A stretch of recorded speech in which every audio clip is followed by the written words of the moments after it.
Important action list. Can I get a motion on this one? All right, Councillor Stenhouse, you're up. That council received the CAO's, Brian Martinson's report and action list for information. All right. Councillor Gilroy, you had a question? Well, if the CAO wants to go first, I'll. Nope. Okay.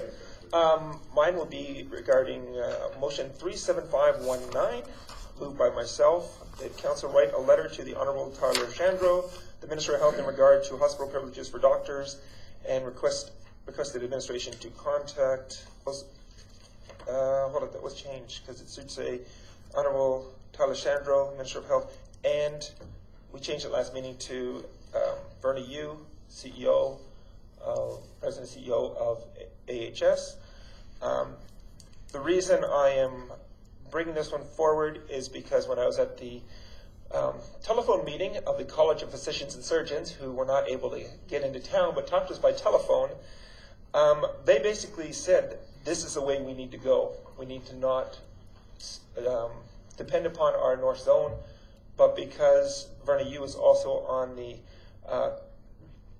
board for for physicians and surgeons, they said this is the way we need to send this letter. That was one of their recommendations when we were actually at the meeting. So I want to make sure that this actually gets done and we don't take a shortcut. And as I said, that's one of the things that came out of that last meeting. So.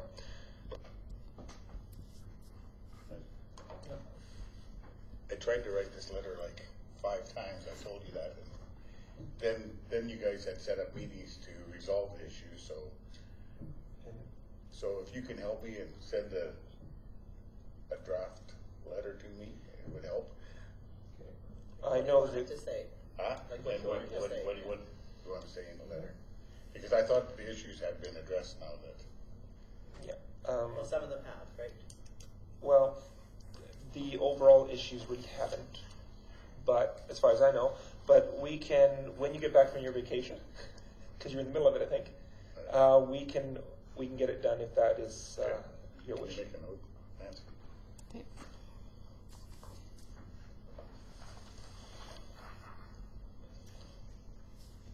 Because, yeah, they did explain about the hospital privileges, and I know that, talking with Judy, they're still not really happy with the privileges. They think that a locum doctor should get hospital privileges even if the doctor that they're replacing doesn't have hospital privileges.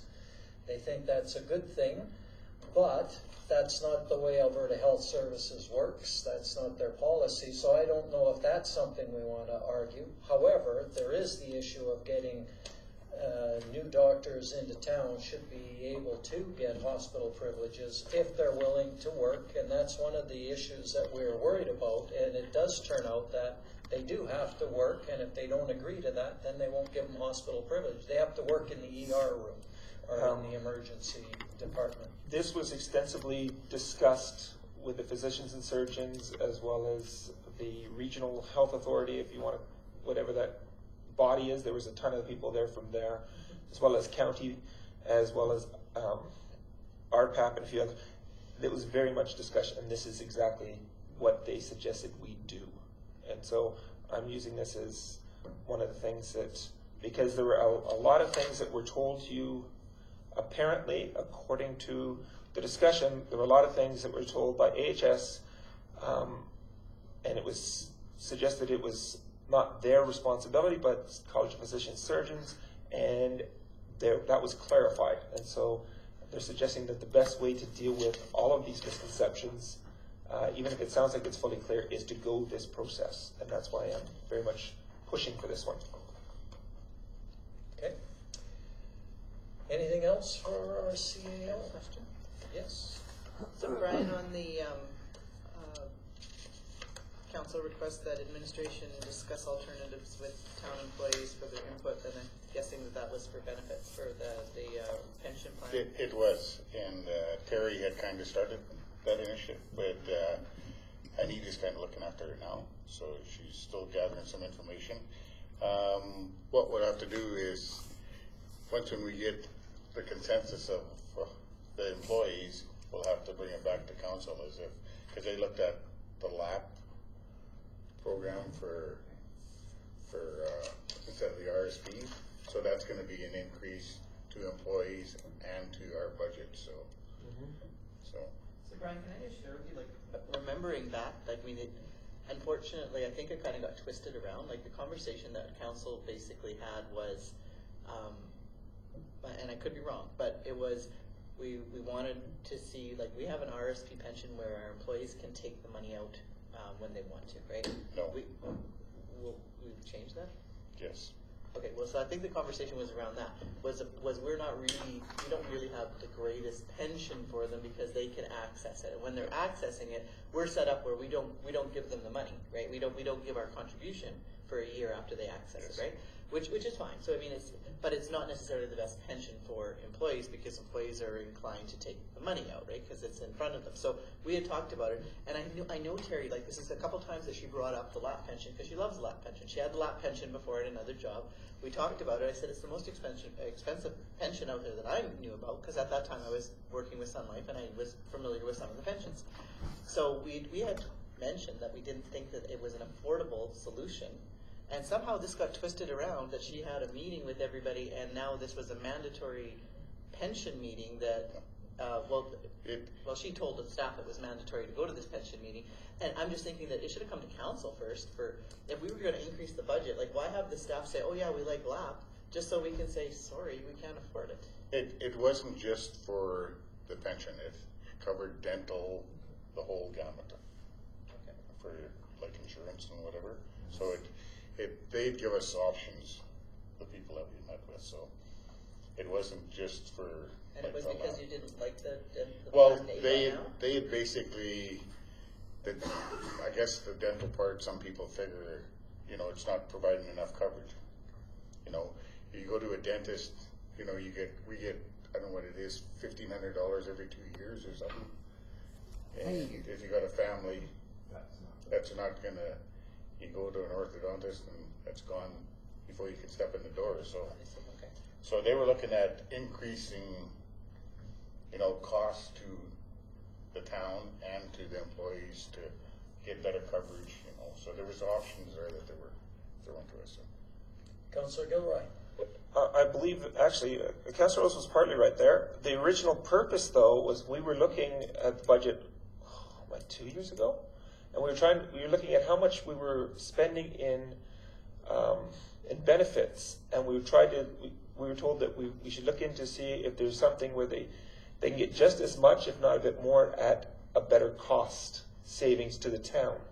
So it wasn't as necessarily, the whole exercise was to actually see how we could benefit our staff, but at the same time keep our costs under control, because that was one of the largest parts of that part of the budget. And so part of it was, Councilor was right, we were supposed to see what people thought and what was affordable, and we were supposed to then come back and make a decision that would, upon the recommendation of administration, what would best fit into our financial need, financial area of the town. It wasn't necessarily which is the best and how much we're going to spend. It was what best meets our budget and what best also serves the needs of our people. So that's the reason it was to start in the first place. It wasn't because the rec department was coming over or whatever. It was the whole thing, and that was so. So Brian, then you're just going to report on it later on and give us an update? Yeah. Okay, and I think the final comment, I'll just remind you, Brian, that I think that Terry did eventually get that reduced. So right now, the pension, or the benefits that they did, she did bring to us once, and I think it was just an update. It was a reduction. It was a reduction. So she did pursue a couple other benefit companies, and she was given lower quotes. And when she went to the provider that the town have and said, well, I'm getting lower quotes, they said, okay, I'll match it. Right? And so they came down 20 grand or something, or whatever. It was substantial, so it was worth the work. So that's good. We kind of pushed that earlier because I think we had given that to Herb and a few others. So Terry did actually get that saved. Okay, I got a couple of things for you, Brian. One, want to express my gratitude to Public Works and also from the Legion and Don Evett about cleaning the street and the parking lot for Remembrance Day and the Legion parking lot. Mike Denty said that he received a phone call from the Legion, from Oh, Mr. Evett, thanking him for the work that the guys did over there, so. Yes, they were very very, much appreciated. they were very appreciative of it. He even mentioned it, you know, up in the public that they'd done it, and so yes, thank them, because it was on a weekend. They weren't probably prepared for it, so that was great that they just figured it out and got it done on their own. That was wonderful. At coffee this morning, Mike thanked the guys for coming in, you know, on a long weekend, and he said, I know you guys got plans, but, you know, good for stepping up, and Yeah, no, So- it was very nice. So it was good. Just wondering if you'd heard if there's anything more on Tim's, just with that new land. They're not looking at that at all. haven't heard nothing back from him. Oh, okay. I know when I was signing checks, I'm just wondering, there was a refund check for taxes for $300,000 to West Fraser. That was the assessments from the provincial government. Yeah, so it was wrong, and It was we wrong, gotta get yeah. back, so Yeah. that's gonna be They had paid that to us, now we gotta, yeah, so we're gonna take a hit on our income, for sure. a big 300,000, so everybody's Okay, aware. and We'll have to that's- see our And next. that's what Terry said, that if she would've went with their estimates, that hit would've been even a lot more, like probably 500 grand. But she Oh, knew the numbers were skewed. yeah. Okay, the other thing is I was at the arena and I did the puck drop for the first game of the High Prairie Red Wings. But I stayed and watched, and there's a whole bunch of burnt out light bulbs in the scoreboard. You can't even really tell what time's left or anything there. It looks bad. So, and the other thing that I noticed, well, there's two other things. One is they played the Canada anthem, and I'm going, which way do I face? There was no Canadian flag up. That's it. Nothing at center, nothing on either wall. And they used to have it at center with With the town flag and the yeah, ND flag. yeah, and they used to have that on the speaker system that was Yeah. hanging there. But once they moved the speaker Oh. system, there's no flag. Okay. So there was a couple of us sort of there going this way, and where do you stand? Where do you face? They should put it up on by the score clock, put it up there or something. Okay. So the lights, and then I did get a chance to go up and look in the gymnastics area, and there was no, like there's a whole bunch of ceiling tiles missing, and then there's still the drywall on the roof missing. I don't know why they're not fixing that and getting it done. I had talked to Rick after the last meeting, and he said, as time permits, they will go up and start closing it in and replacing tiles and that. Okay. But he said the drywall, they got the drywall up there, it's just. Yeah, I saw it Yeah. laying, Yeah, he said- lying on the floor. But and he then- know, he Oh, told he me that he knows, was. and then there's the ceiling tiles in the actual Yes, things there that just looks Yeah. shoddy when Yeah. it's not finished, Yeah. right? Yeah. That was my questions. Anything else? I can, Sorry. sorry, Donna, go ahead. When are those people coming for the roof? I was just gonna talk. I was actually talking to him today, Yeah. and they're supposed to, he told me tentatively they were gonna be here by the end of the week. So I told him, I give him Rick's phone number as a facilities manager over there and told him to contact. They had been up there, and I asked Rick to clean the snow off the roof, cause that was an extra that they were gonna charge, so they were removing snow, so they went up and cleaned it. And I said, I'm still on holidays, keep an eye on it and keep it clean for them. And I told him that I had left this guy's contact information to give him to, I give it to Rick so he'll know I told the guy to give him a couple days heads up so he could go up and remove the snow, so there was no extra cost to the town or the county, so.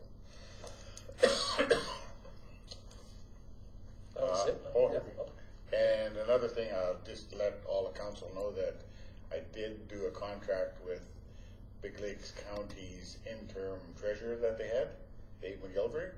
And he had a phone call meeting with Shonda and Anita today for a bit on the budget, and he's working on the budget. Shonda's gonna send them an updated one after tonight's meeting because I said there's probably some more changes coming out of it tonight. So he's gonna send that to her in the next day or two here when she gets it done. And he's working on the capital budget. I also asked him to find me how much MSI money we're gonna be having for 2020 coming forward. So we need to know that too, so. I had talked to Shonda and both Anita after, and they were pretty comfortable with the questions. They said they got a little bit more work on them. He's given them a little bit more work, like background information for them to provide him, going forward. But she said it's nothing that they can't handle, so.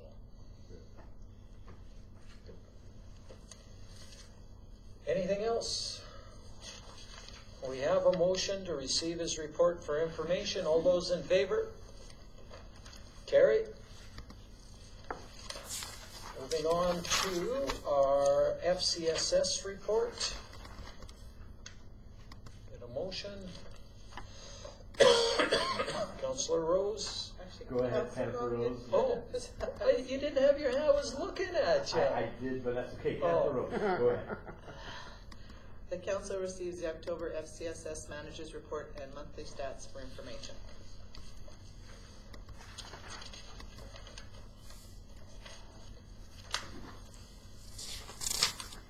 I know my eyesight is bad, but this was a tough report. That was.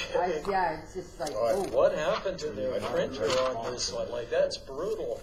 it is. What's it on a typewriter? Well, that's not even a typewriter. I don't know, like there's gaps. There's gaps and things are squished in spots and spread out in other parts. It's terrible. FC space SS. Yeah.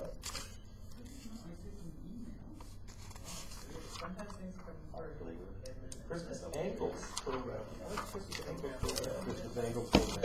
Christmas Ankles program. The new angle. Getting commercials. Can it be? Angles. Looks like an N, not two words, but I'm done. So it looks like, I went looks through like their one numbers are like this. Yeah, the numbers go up and down. Research rate cost. Okay, any other questions on this one? Seeing none, all those in favor? Carried. Moving on to Councilor reports. councillor reports. Start with Councillor Danetka. Just a verbal report from the library. Their Christmas party. They're looking for volunteers.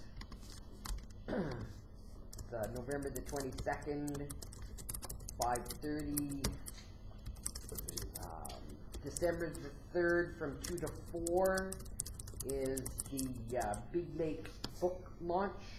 They've published a book.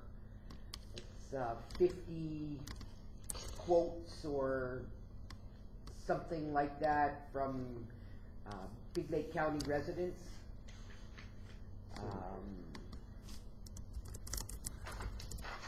That's pretty much it for the library. 5:30 to what time? For the 22nd? 5:30. To 7:30? I don't know.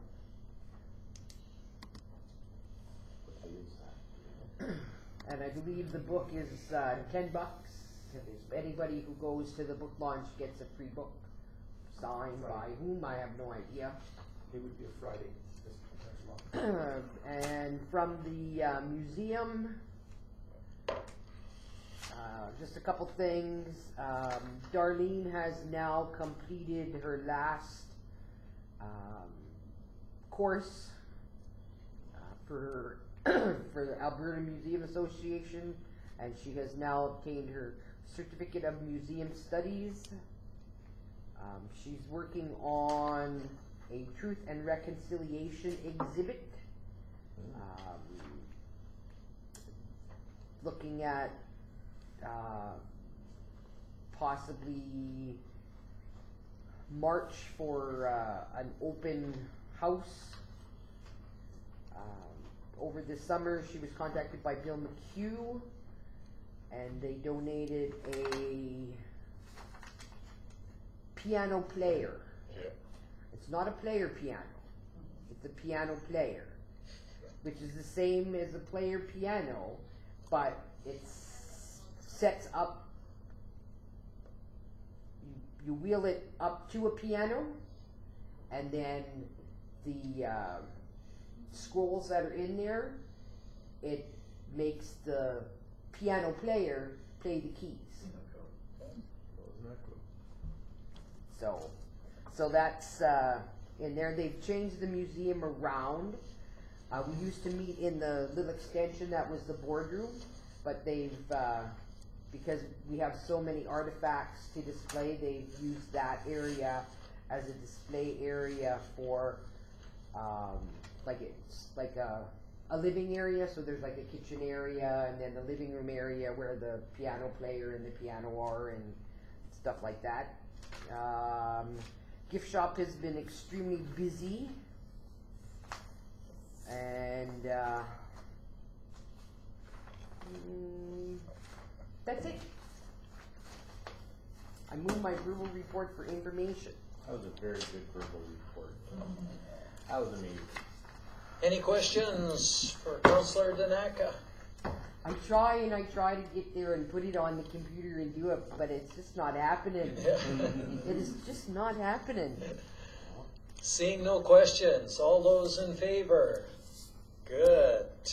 We'll move on to Councillor Gilroy. Okay, I have a verbal report. I will not mention all the council meetings. We've already gone through all that, so I'm just going to keep it short. Just the last week or so, I was privileged to be at the E.W. Pratt Remembrance Day ceremony on behalf of the town. I'm not sure if there were any other councillors there, but it turns out in the end, the invitation extended to council was for the town of High Prairie to lay a wreath. So I laid the wreath on behalf of the town. As well, unofficially, I represented us at Prairie River, Adairs, and High Prairie Elementary. I could not get to all four. I tried. As well, the physicians and surgeons meeting you heard, it was an interesting meeting, and basically we really hashed out some misconceptions, and they also told us exactly what they're responsible for and what they're not. I told a little earlier in the CA's report, one of the main things that came out of it. And I'm just going to keep it at that one. There's a number of other ones with the First Nation, like blanket exercises, things like that. I'm just going to leave it with what I have here. So I move my abbreviated, not the long one, the abbreviated verbal for information. All right, any questions for Councillor Gilroy? Seeing none, all those in favor? Councillor Long? Nothing. Yeah. All right, just an update on some of the things I've been involved with then. Well, the most recent was the Remembrance Day ceremony. That went off very well. And I know Councillor Gilroy was up there also, so that was good. We had the intermunicipal meeting, and I know we'll probably be discussing some of the outcomes of that shortly, so I won't go into that much right now. I attended the police funding webinar that sent the email on. I don't know if anybody else attended, but yeah, it was okay, but there was a lot of things going on with that one. I met with Derek Peru of that Greater Metro Hockey League, that new junior team that's in town, and like I'd mentioned, they invited me to do the first puck drop. So I did that for them. Their first home game was on Sunday. And also with our CEO, we sat in and had a complaint from one of the citizens regarding a ticket that they had received from our peace officers. So we listened to their concerns, and I think that, yeah, that's basically it. Any questions? Seeing none, I move my report for information. All those in favor? Carried. And flip it on over to Councillor Rose. So I sent out a report on the recreation conference, and I didn't get it to the agenda in time, so it can be in the next agenda. But if anybody's actually interested in some of the information, there was links that might be easier to just take a look at electronically.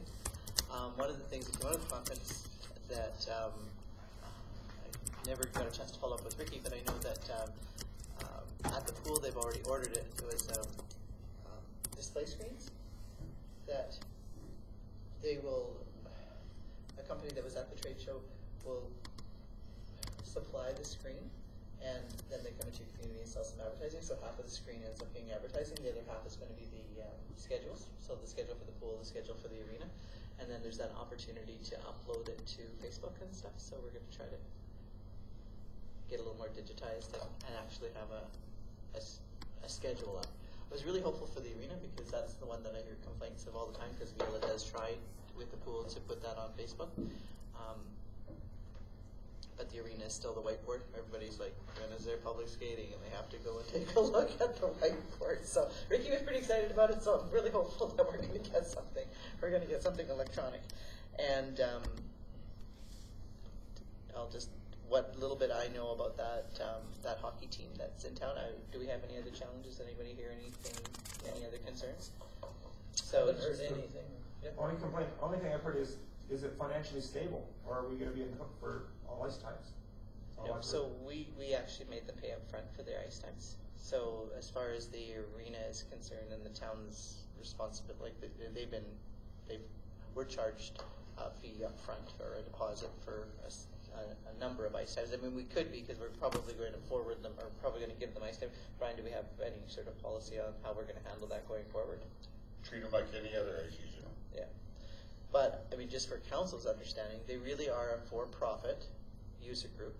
They're not really a junior A team that's, here replacing a team. Or the Regals have folded, right? So in a way, it's kind of nice that the ice spot could be, some of the ice spots could be used. But I'm a little worried that, people in the community feel like there's this new team in town that now they're reaching out and they're asking for billets, and they're going to be asking for sponsorships. And really, if anybody asks us, based on anything else that we've done the research on, what came come by email, or I did call Slave Lake to find out how things were going there, and that's basically their approach. Is it's a user group, make sure they pay their bills, and it's a for-profit user group. So it's just to make sure that your residents sort of know that, because they haven't had any challenges in Slave Lake as far as bill paying, but other communities have claimed that their billets haven't been paid, and so those are things that may become a challenge if they are, right? So that was all I wanted to Can say I just about elaborate? I'll just let council know. When I met with Derek Crew, I just told him that I said I needed a $5,000 deposit down for ice rental. I said when you get down to your last two skates, your last 4 hours of ice time that you still have a credit for, I need another $5,000 certified check or money order or whatever to guarantee you going forward from that point. And he was okay with that, so. Yeah, well, I mean, they pay their bills, and we don't enter into a contract. No contract, right? Yeah. They are treated the same as the Regals. The Regals put a deposit down. I think the old timers are the only ones that got a credit still on ice rental, but Get a credit? you still have credit, the old timers. Oh, they've paid more Paid than more they than- used. Yeah. Oh, okay. Okay. Gotta love that. Yeah, eh? I was thinking, we get credit? Oh, no, we just paid too much, eh? Yeah, okay, yeah. Okay, so if anybody doesn't doesn't have anything else, then I'll move my verbal report for information. All those in favor? Carried. Councillor Stenhouse. So I've enclosed a written report of the questions that were asked of me from the last meeting. And hopefully this clarifies some of the questions that you guys had last meeting that I was a little confused at, because like I said, it made sense when she told it to me, but then when you guys asked it in different words, it kind of confused things. So I sent these questions off to her the next day, and her responses are in red. I've also included the courses that I signed up for at the FCSS conference, and my dates were wrong. It's from the 27th to the 29th, not the whole week, the 25th to the 29th. Meetings I attended. I also attended the meeting with the College of Physicians and Surgeons. They were supposed to fly in here, and at the very last minute, they couldn't because our airport was closed. It's very So, funny, isn't it? yeah. And they refused to go to Slave Lake or Peace River and drive down here because it didn't fit into their time schedule of going So to high level. in a That's couple how hours. it ended up into a telephone conference. And I can't remember what their names offhand now, but they also said that we need to reach out to our MLA on this issue. Yeah. And that's where, when Councillor Gilroy mentioned about the letter, I think either we need to include the MLA or CC him on that. And that was part of the Also. motion too. Yeah, that we did CC that. So, if there's any questions, if not, I move my written verbal report for information. Councillor Gilroy. It's not a tough question for you, because either you or Councillor Rose can answer this one. Mm-hmm. When it comes to the Christmas Angel program, Right. the CFC provides the hampers for Town of High Prairie. Do they get any funding from FCSS for this? Because I believe there was some talk here earlier when we do an FCSS office here, and I'm just wondering if there's any sort of connection between the Christmas Angels for the county and any help the CRC gets from FCSS as well, since we have an office in High Prairie. If that makes any sense. Well, for the Christmas Angel program is a county program. Yeah, it has nothing to do. Plain and simple. It's not an FCSS. It's just they're helping run that program. It's a county program. I didn't still, when I read her explanation of how they figure they got 2.1 million from doing the however many clients, it just still didn't make sense to me, but when I So read let me try and clarify that for Okay. you. Okay, so they apply for AISH programs or different programs for these people who would not apply for it themselves. Right. That's how the money comes back into the community. So that's not taxes. No, Okay. no, that is not, no, yeah, that's not their taxes. It's when that figure how much money they brought back in, that's everything included. They've brought, people wouldn't go ahead and apply for these programs, but being that they're out in the community and they see the need for them, they apply on their behalf, and that's how this money comes into the community. So it's pensions and everything else. Yes, yes, it's not all, just income tax. right, it's all looped up, yes. Well, and that's the way it was written in the report, as an income tax thing, so, So okay. it's that social makes- program money. Okay. That makes more sense then. Any questions, other questions for Councillor Stenhouse? Did you remove your report? You did. You did? Okay, all those in favor? Carried. And now we need a motion to move into camera. Councillor Gilroy? The council move into closed session as per section 21, Freedom of Information and Protection Act, and in accordance with section 197, bracket 2 of the Municipal Government Act. Perfect. We'll take 5 minutes while we get